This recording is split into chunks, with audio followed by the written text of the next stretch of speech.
All right, everybody, welcome in. Welcome to Sit Down and Heal with Coach Derek. My name is Coach Derek, and I am your certified healing journey coach and relationship coach. And here we focus on healing topics that are adjacent to relationships, and sometimes not. Sometimes we just need to work on ourselves, whether we're in it or in a relationship or looking for one. We do it all here. So tonight's topic is definitely one that is near and dear to my heart, just as most of the topics are. I try to make sure that I not just impart what I've read, but impart some of my personal stories and things like that, so you guys can really relate to it. So we're gonna get started with this. Overthinking. I think a lot of times those of us that do, we just consider ourselves to be an overthinker, right? And this is a part of who we are. And those of us who do know that it can be debilitating at times. Like, you can't get out of the cycle. You try to, but your brain just won't stop, right? Sometimes you lose sleep at night because it don't shut off when it's time for bed, right? And a lot of times we'll just say, I've always been this way, or, I turned into this person, maybe after a certain point in my life, and it's just how my brain works, and I need to overthink to get to the conclusion or whatever, right? And so we adopt it as a part of who we are. But tonight, we're going to talk about overthinking as it is attached to trauma, right? Because we're a healing show here. So sometimes overthinking is a survival mechanism for people. Right? We have to do it sometimes because it helps us not walk towards danger. It's almost like an alarm system. If I overthink, I'll catch it coming before it comes. If I overthink, I'll make sure it doesn't happen again, right? And it becomes a part of a cycle. And so what we're first going to do is talk about, if it is a trauma response, what is a trauma response? I like to give you guys definitions while I give you the real life stuff so that you don't get lost. So, trauma response. When a person who has experienced a traumatic event perceives a threat, their brain will unconsciously respond to it in a certain way that translates their survival instincts and reflects how the trauma affected them. This change is called a trauma response, and it often causes individuals to alter how they feel, think, behave, or react to the surroundings of other people. Leaving trauma untreated and trauma responses unaddressed means they'll grow more intense and tiring, harming an individual's mental and physical health. So, come on in, everybody. I see you. So the question we're asking tonight is overthinking a type of trauma response? And the answer is yes, it is a type of a trauma response.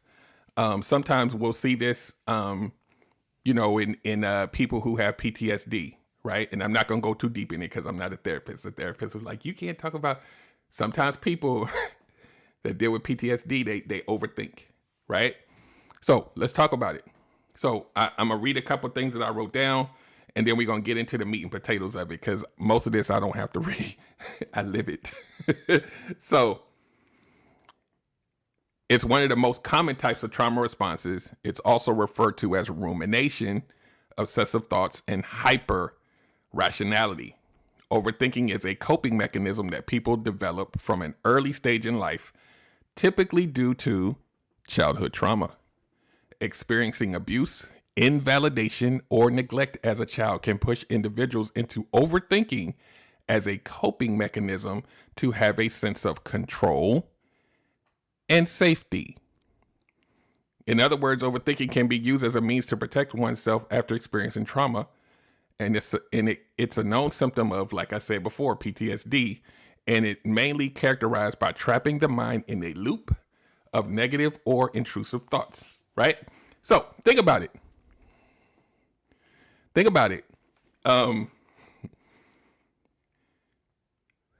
Sometimes, let me rephrase it like this, right? Because we're going off book right now. A lot of you that are listening right now, whether you're listening live or whether you're listening to the replay on YouTube, a lot of us will do things functionally like we're at work, right? Let's say we work in IT and we have this thing where we have to overthink and try to fix and do, right? This is me, right? And we'll say, well, I'm just naturally like that, right? But you think about it on a deeper level, right? Because some of us are obsessive with it, right? It's not just like trying to solve a problem. You're kind of obsessed with figuring it out, but it makes your brain kind of go a little wacky with it, right? But think about it like this. Are you just overthinking at work? Or is it really like a part of everything that you do, right? So now, if you think about it in the context that we're talking about tonight,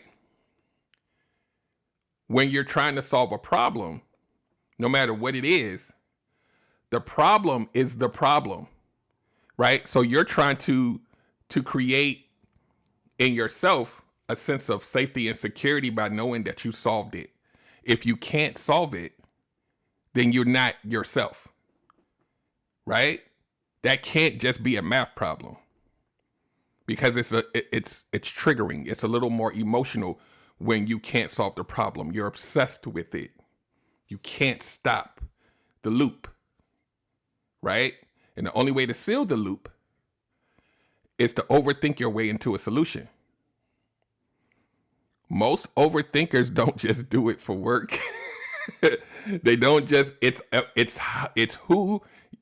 how you regulate yourself. But are you really doing that, right? So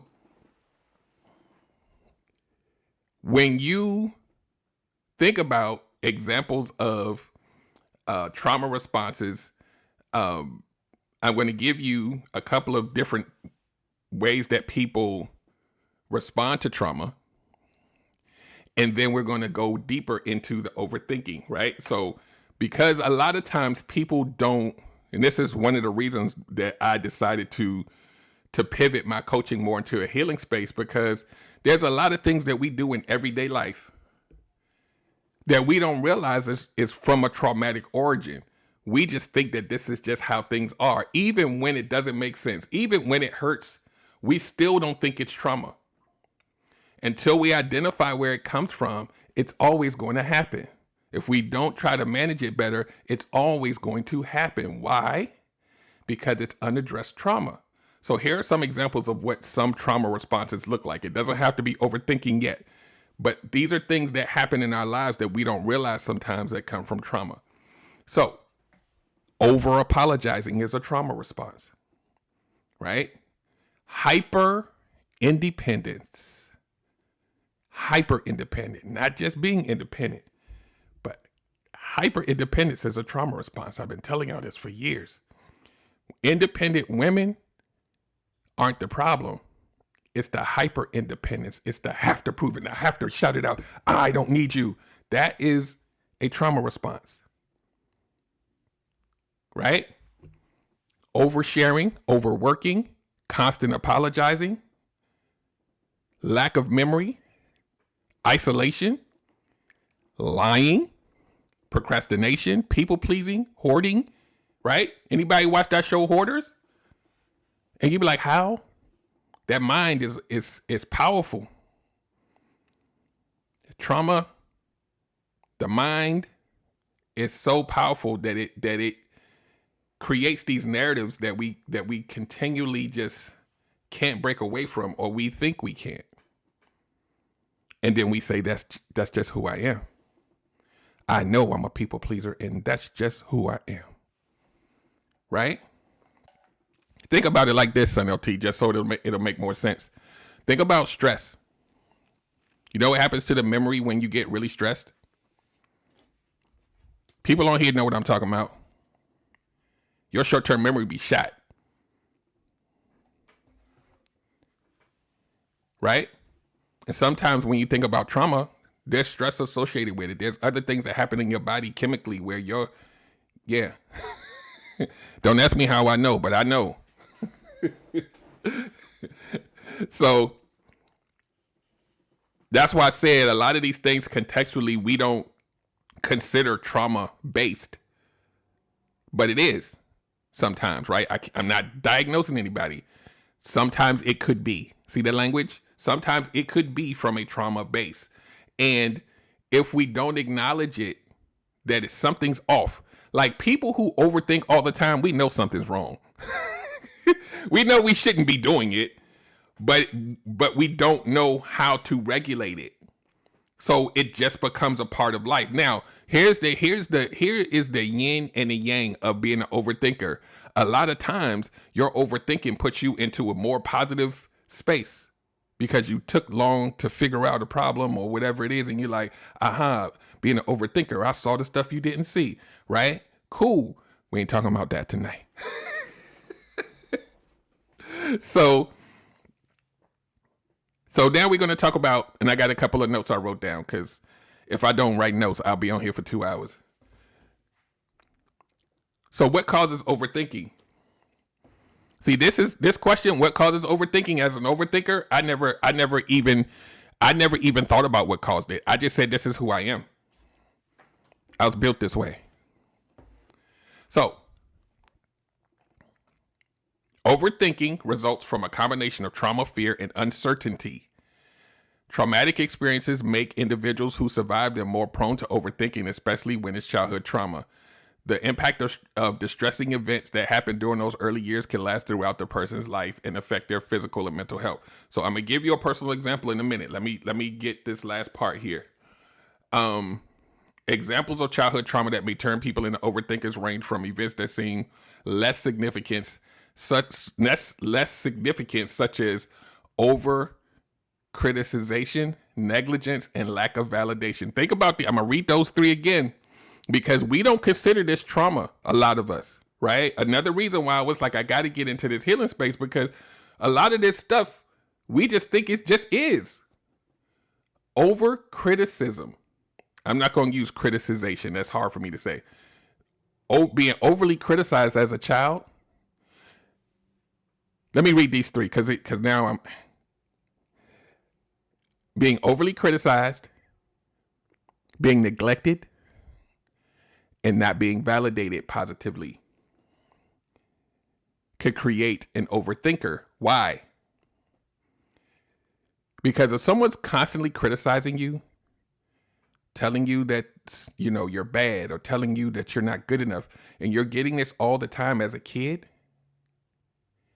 you're naturally going to try to overthink how to make it not true, how to avoid it. What do I have to say in order for them not to criticize me? How do I have to move differently? What do I need to do? Why do I?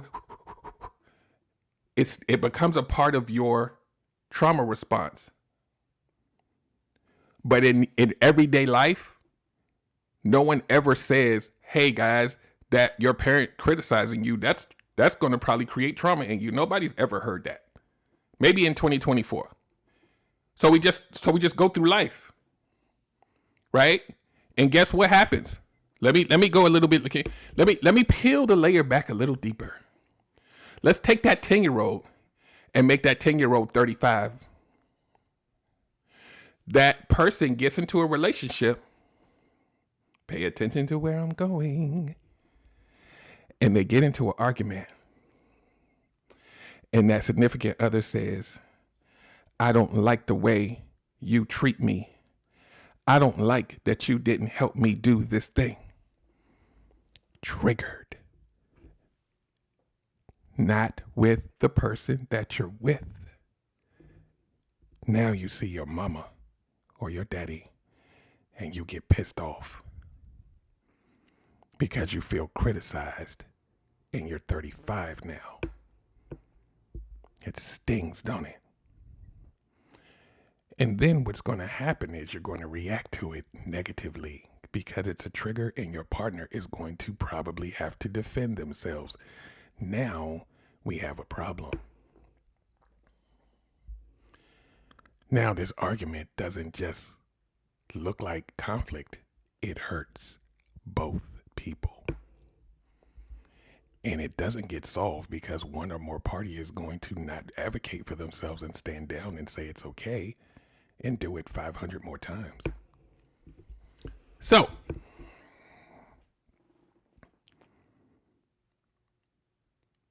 let's go. So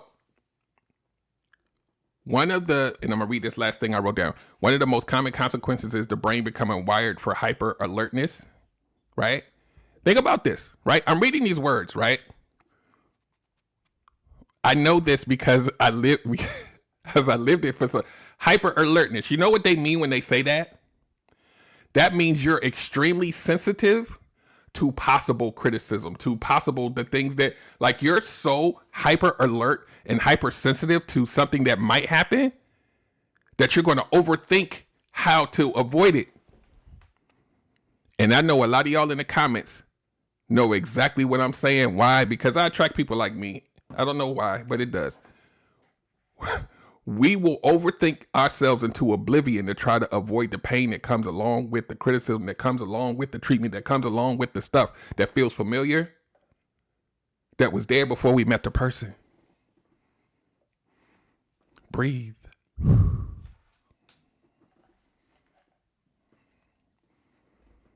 So I'm going to finish reading this. I didn't read this. I felt it. Now I'm going to read it. And it's going to sound just like what I felt because I didn't even look down. So I'm going to start the sentence over again. One of the most common consequences is the brain becoming wired for hyper alertness, as it's always on the lookout for potential threats. The fixation on trying to plan everything to predict and avoid future danger enters the mind into a chronic cycle of repetitive negative thoughts. Think about this, guys. You are trying to calculate something that's going to happen in the future and try to fix it before it happens. What kind of superhero do we think we are? Because anybody who's ever done this knows that you can never solve it. It's like chasing a chicken.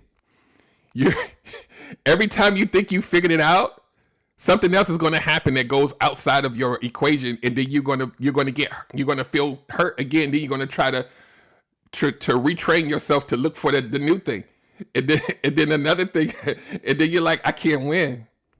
We don't leave, but we stay because we're in love, and we just deal with it, and then it becomes a part of your normal relationship life, and you just think that's how it's supposed to be, but you are suffering. Right?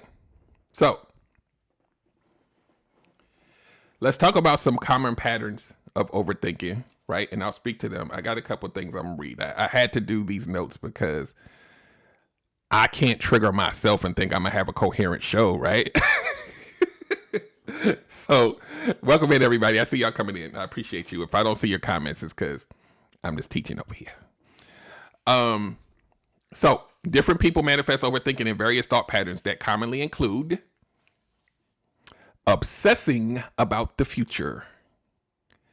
This type of chronic overthinking about the future typically causes feelings of nervousness, worry, or worsens existing anxiety disorders. So now let's do this in context. Let's do this, right? This is real time because this brain just be braining sometimes. Think about how a lot of y'all feel about dating. Ooh, the boogeyman. How dare I meet someone, right? You have anxiety over dating because you think that something in the future is going to happen that might hurt you. So a lot of you will ruminate and overthink about what could happen.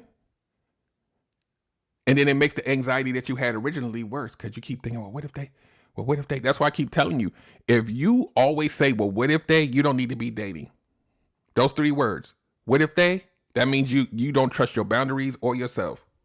That's why you come to Relationship Gumbo Coaching, so you can get right. If you're sitting at home with no information about an individual and you keep saying, what if they, that's not coming from them. That's coming from you and your past. And it's not fair. So what we do here at Relationship Gumbo Coaching is we train you to be so self-aware of yourself that it becomes, I wish they would. Because they're not going to make me do something I don't want to do. That's your power. your no. So we train you on no's here.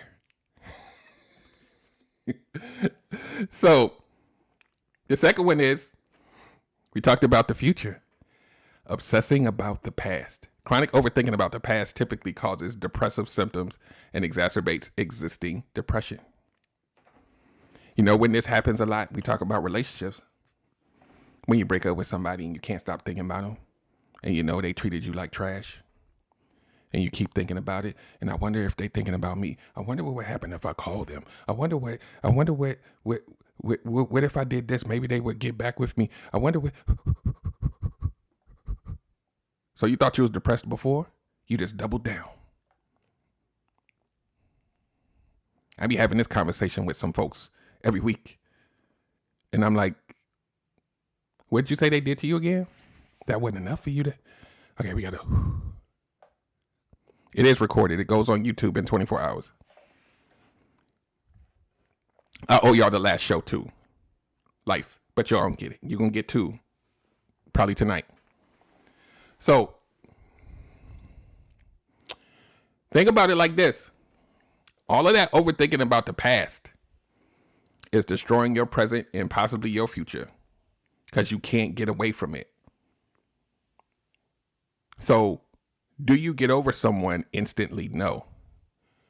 But if it's 2 years later, it's time to sit down and heal. Doesn't mean that you don't have the feelings, but the fact that your brain, y'all can't stay off their Instagram page. You want to see what they doing. Are they dating somebody else? I wonder what the... Then you come to me for coaching and I'll be like, hold on, you doing what? Block that account so you can't see it. Let's go down the list. Make sure that you have absolutely no contact because you're going to have to get you straight. But what if they... Oh, here we go. But what if they call? Should I answer? But what if they, as soon as you start saying, what if they, Coach Derek gonna shut you down before you finish your sentence. As soon as I hear they, I'm gonna be like, hold on. Don't say nothing else. Don't say nothing else. Because we don't care what they doing. Don't allow them to have more power over you than you have over yourself. Let's get you there. They got power over you 2 years later. What have you been doing for 2 years? Thinking about them. That dude got a whole nother wife now. And you're like, but what if they get divorced? You think he'll come back? Let's move off of that one. Let's go to the next one. Catastrophizing. In this sort of thought patterns, individuals use incomplete or little information about a situation and jump into thinking of the worst case scenarios that could happen. I talk about this too. When you don't really have a lot of information, but you assign something to it without the information, that's trauma.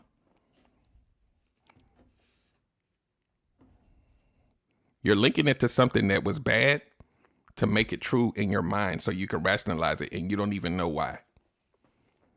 But that then becomes your truth. Whatever you link it to becomes true for you and you don't even care about the details anymore. You know in your mind that this is true. And it's something that makes your brain go in a loop trying to figure out whatever it is and why it's so, like you make it negative.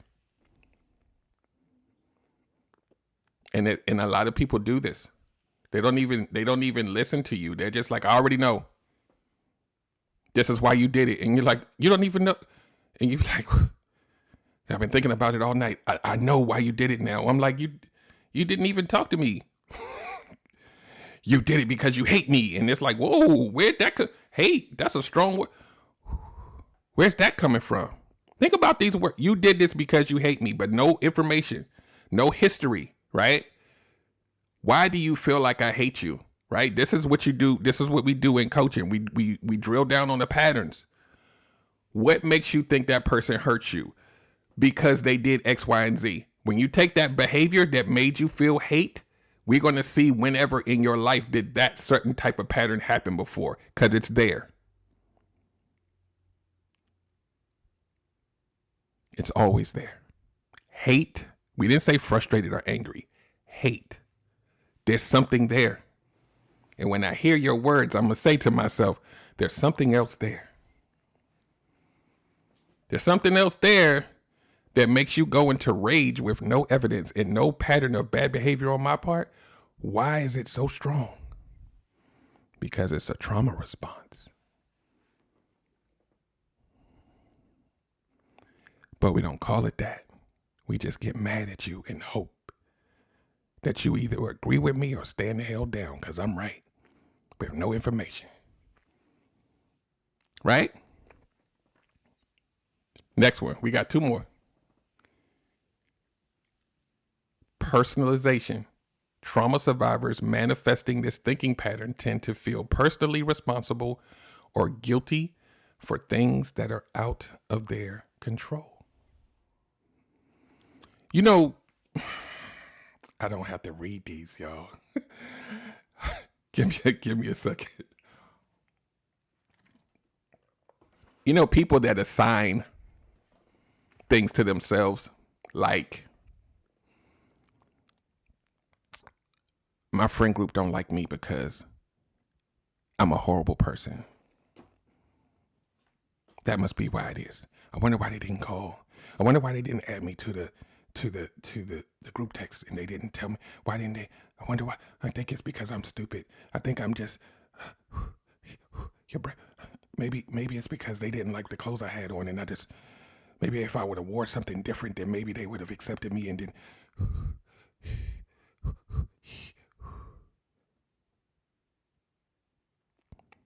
it's not about them.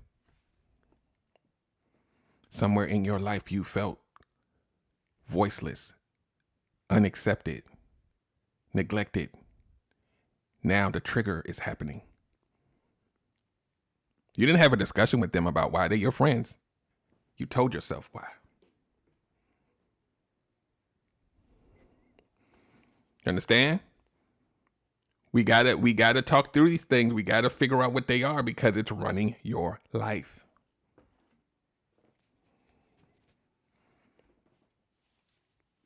The last one in this group, black and white thinking. This line of reasoning, people think in extremes. It's either right or wrong, good or bad, left or right, completely ignoring the gray zone that often lies between 2 points. So think about this. I think in other spaces they call it all or nothing thinking, not black and white, but like all or nothing thinking. Yeah, win or lose. This shows up a lot of times when, you know, in life, not necessarily in relationships, where you assign right or wrong or whatever the two, you know, polar opposites are to a thing. And it becomes a way for you to kind of almost protect yourself. Like, it's similar to the last one, right? But it's like, I'm trying to give you a good scenario. Like we'll just use, so the one before it was about making things personal. So even if you extend it outside of yourself and you say, you know, I like black versus white, or somebody's doing something, so it must be black, and it could have been some gray in the middle, but you don't care about that. You need it to be a thing. People do this all the time to keep themselves a lot of times safe from different things, right? So like, for an example, if you are dating and you see the person didn't call you back, you don't even think about it. You're just like, they're dating someone else. That's what it is. There's no middle. It just has to be a thing. Either they're busy or they're dating someone else. There's no context. It has to be. Right? We know these people. There's some of y'all on here right now. We know this happens. And if you date, or if you're with someone that thinks like this, you won't ever win. You won't never get your point across. Ever. You will not get your point across because they're going to tell you, no, it is this. That was for me that time. So,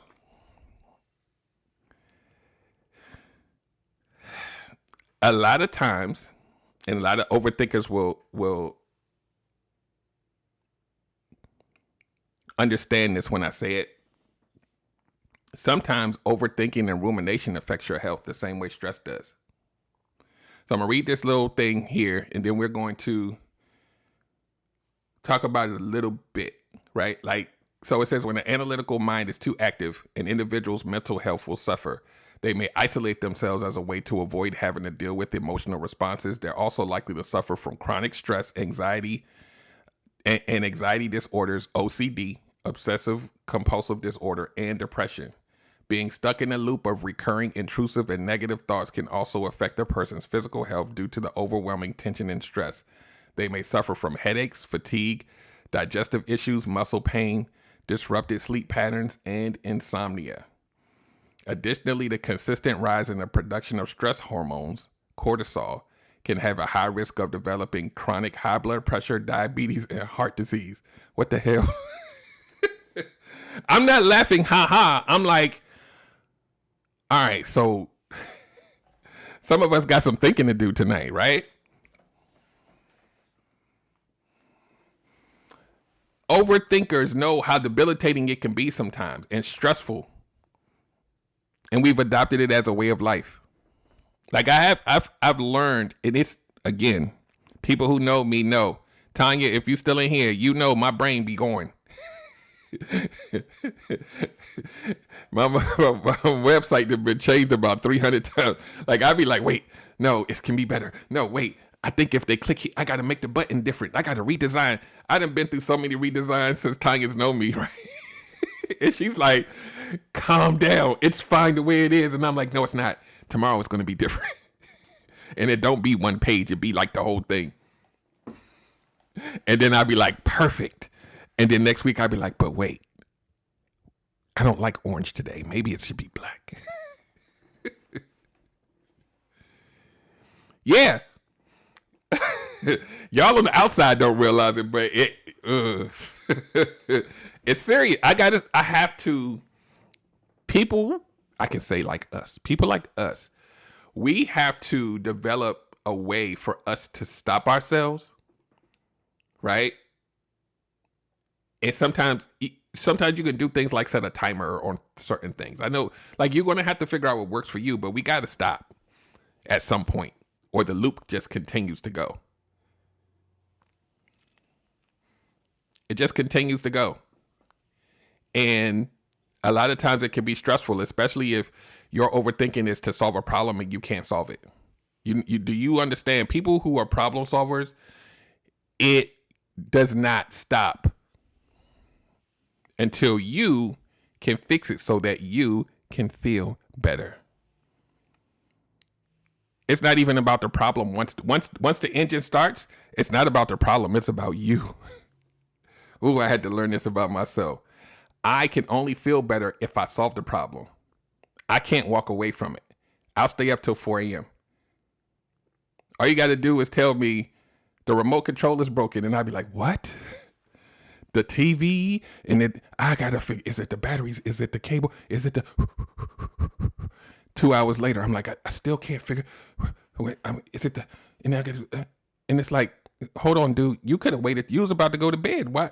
You could do this tomorrow when you wake up. No, I can't. I cannot rest until I figure it out, right? And people do this with people, places, and things, and it just doesn't stop. It's like you can't until you get to the end, and hopefully you have a conclusion. People do this with vetting people and dating. I can't. Something's going to happen. I know it. It's too good to be true. I got to figure out where the issue is because I know it's going to come one day. I got to overwatch and overlook at and over ask and over just so that I can make sure that I don't get hurt. I need a guarantee that I won't get hurt. I need to know everything about this person so I know to see it when it comes so I can leave before it actually happens. So I got to see what else is he doing? Did he come home after a certain time after work? Like, what does that mean? I don't know why. I can't stop thinking about it, but I want to make sure that he doesn't hurt me one day because he's too damn nice. I don't understand. And you be like,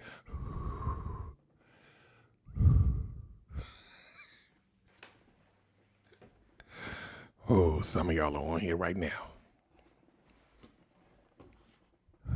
you're going to make yourself sick. And here at Relationship Gumbo Coaching, I teach you how to be so boundary and so in love with you and understanding who you are that the semantics don't matter. You grant access to the things that could hurt and win. It's you, not them.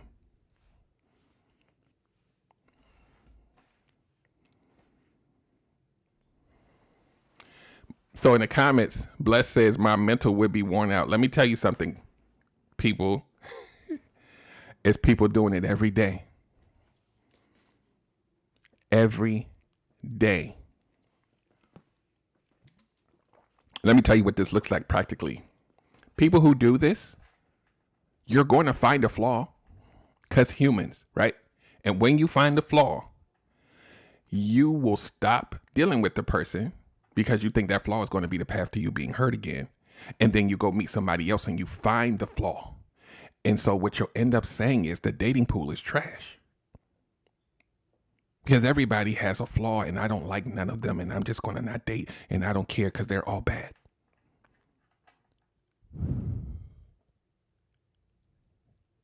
See the absolute word I just used? All. Y'all know how I feel about that, right? You can't find a perfect person and you can't guarantee that you'll never get hurt again. Sorry. You can't guarantee in a game of risk. So the only thing you can do is control you.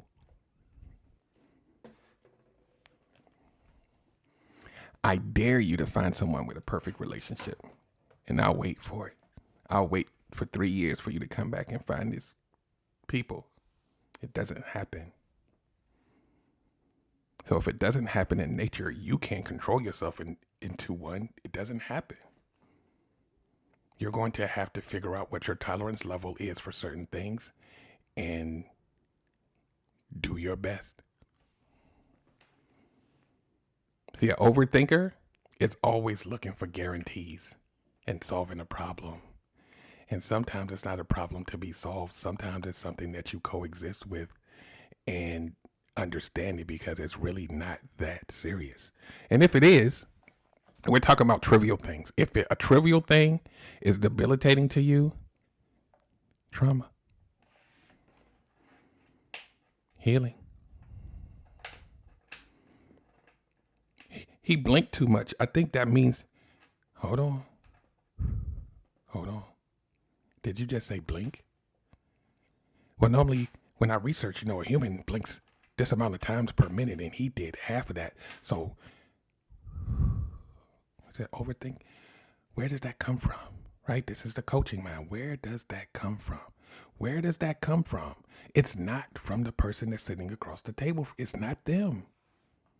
You just projected something onto a person because of how many times they blink. Is that them or you?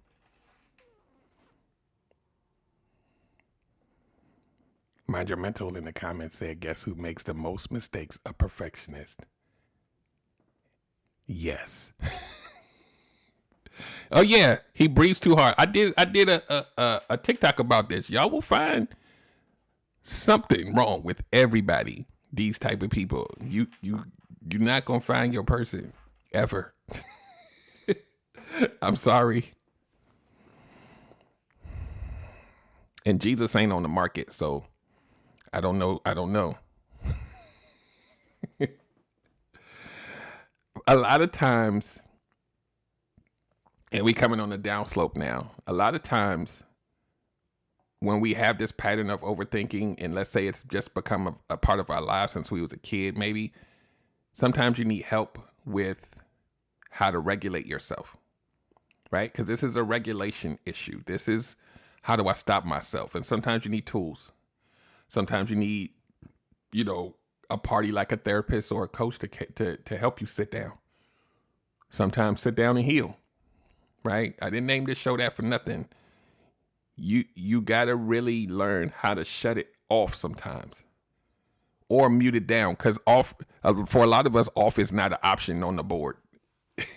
It's on in like half speed, but it ain't never off. Never.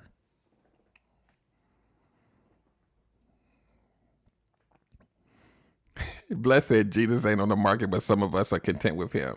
And you know what I would say? If that's your man, have fun with that. I will never judge you. Tell him I said what's up.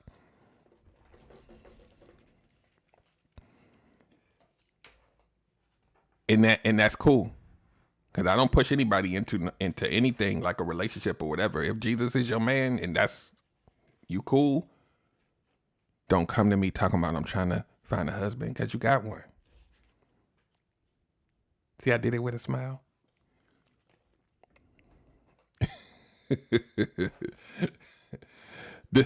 This is your show, Cookie.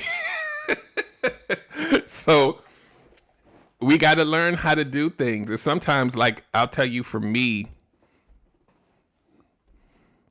here we go. I don't get into religion, y'all. I'm sorry. I should have never said it. I'm so sorry. I'm apologizing to you in advance. I don't do religion or politics here. I shouldn't have said Jesus. I call him Billy. Let's say Billy, because y'all going to be starting to quote scriptures, and I don't. No shame. I'm not a non-believer. I just don't. Because somebody going to be like, you're wrong. He is good enough. I never need anyone. Okay.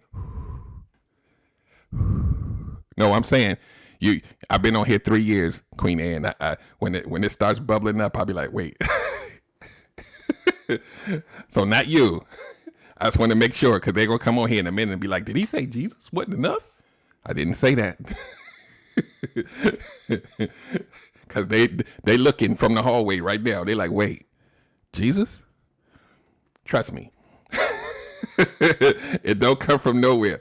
So listen, this is what I have to do sometimes for my own overthinking is, and I'm an engineer, so excuse the language. There's a pattern. The overthinking is a pattern of thinking, right? And the only way to slow it down or stop it is to disrupt the pattern, right? So sometimes I have to shock my system. So let's say I'm sitting here in front of a computer and I'm overthinking something that I'm working on.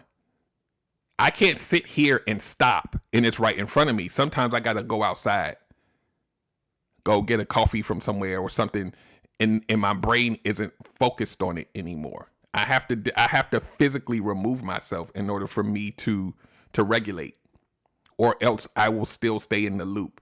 You got to find out what works for you.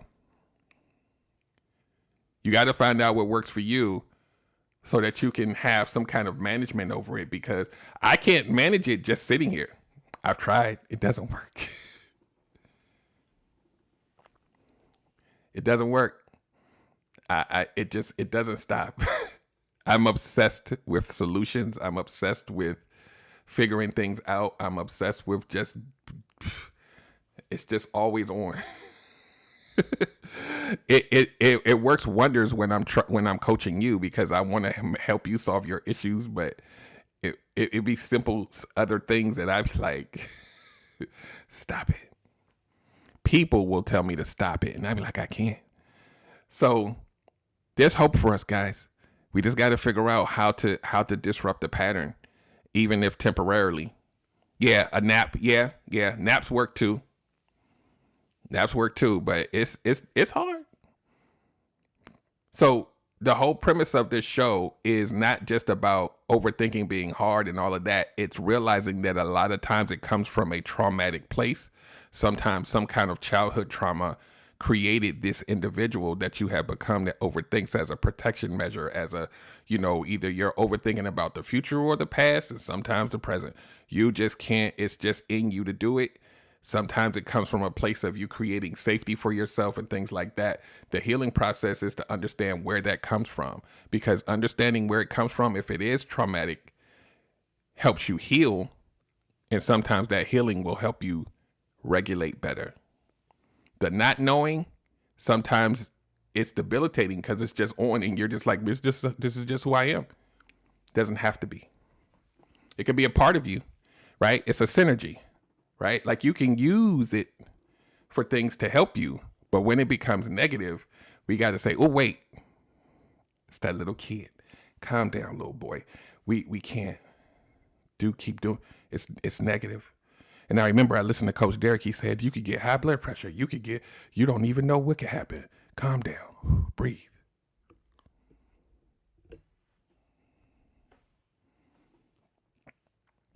So we're going to wrap this show up, but I do want to thank everybody for coming. And I do have a commercial for you guys. So as we sit here tonight on Sit Down and Heal with Coach Derek, we got to talk about Relationship Gumbo Coaching, which is my brand. I definitely help you heal. I have a library of workshops that I port you into for your foundational principles, and I help you along the way as your guide. But you build an independence in yourself in your healing journey with my methods. You don't use me as a crutch on the other side of it. You become a person that can fly by yourself. And if you need to come back and get some reassurance and accountability, the coach is here. But I want you to do the work, right? That's number one. Number two, I am a part of a community called Mind Your Mental. Official Mind Your Mental is in the comments right now. Make sure you follow him. Follow Tanya B. She's also a coach. So let's talk about this real quick, and then we're going to get out of here. The Mind Your Mental Discord. There's an app called Discord that the community runs through. And here, when you join the Discord, the sky literally opens up. You have access to an assortment of coaches that are there. You also have community there, engagement there, a ton of resources. We have just in the comments, you have Tanya B, who's a wellness and nutrition coach, and she does wonders. Official Mind Your Mental focuses on life coaching and mental health and healing and things like that. We have an assortment. I think I saw Venus. Venus is here. Self-mastery. We have a lot of different people in there that are there to not just help you, but to commune with you. Like on a daily basis, we check in with each other. We have, I have my stuff on there now. Like if y'all were ever in my Q&As that I did on Zoom, it's in there now, right? The coaches, we show up in these live chat areas, and we commune with y'all. So it's not just about us; it's about us. You get it? We grow together. We learn together. We heal together. It's an amazing space. If you click my link in the bio, you will have a link to get there, and it'll tell you exactly how to get in there. Everybody on here should be in there. Why? Because we all healing. And if you're not, you need to get in there, especially. And then you get to meet other like-minded people that are on a journey just like you. So it's kind of a win-win. So join the Discord, check it out. It's free. Y'all love that price. Go in there, commune, attach yourself to the different things that happen in there, live and not. Share your ideas and your stories, and we're gonna get it together, right? So without further ado, I'm gonna get out of here. I appreciate you guys. This will be uploaded to YouTube, hopefully within the next 24 hours-ish. And join that Discord, y'all. I'll see y'all next time. Bye-bye. Sit down and heal with Coach Derek.